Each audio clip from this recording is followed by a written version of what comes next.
சிவகங்கை மாவட்டம் திருபுவனம் அருகே தட்டான்குளம் என்ற இடத்தில் ஓடிக்கொண்டிருந்த அரசு பஸ் டயர் வெடித்து கழன்று ஓடியதால் பரபரப்பு ஏற்பட்டது.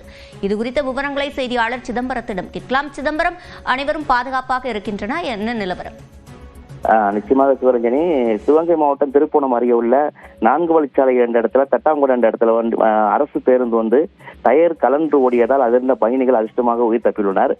மதுரை ராமேஸ்வரம் வழித்தடத்தில் பல்வேறு கோட்டங்களை சேர்ந்த, குறிப்பாக மதுரை, சிவகங்கை, காரைக்குடி கோட்டங்கள் அரசு பேருந்துகள் ராமேஸ்வரத்துக்கு இயக்கப்பட்டு வருகிறது. இதுல வடமாநில பயணிகள், வெளிநாடு பயணிகள் எல்லாம் பலவர் அரசு பஸ்ஸை நம்பியே பயணம் செய்து வருகின்றனர்.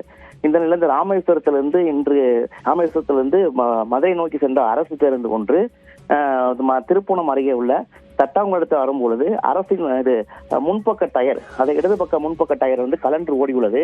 இதுல என்னன்னா, பயணி ஒருவர் இது டயர் ஓடுவதை முன்னாடியே பார்த்து கொண்டே இருந்திருக்க அதிர்ச்சியில் உறைந்துள்ளார்.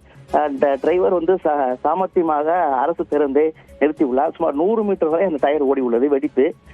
பயணிகளுக்கு என்ன கூறுகிறதுனா, இந்த அரசு பேருந்து முறையாக பராமரிக்கிறதுல பாத்தீங்கன்னா டயர் முழுமையாக வலுவிலிருந்து முழுமையாக எந்த ஒரு கிரிப்பு இல்லாமல் இருக்கிறது என்று வேதனையோடு தெரிவித்தார்.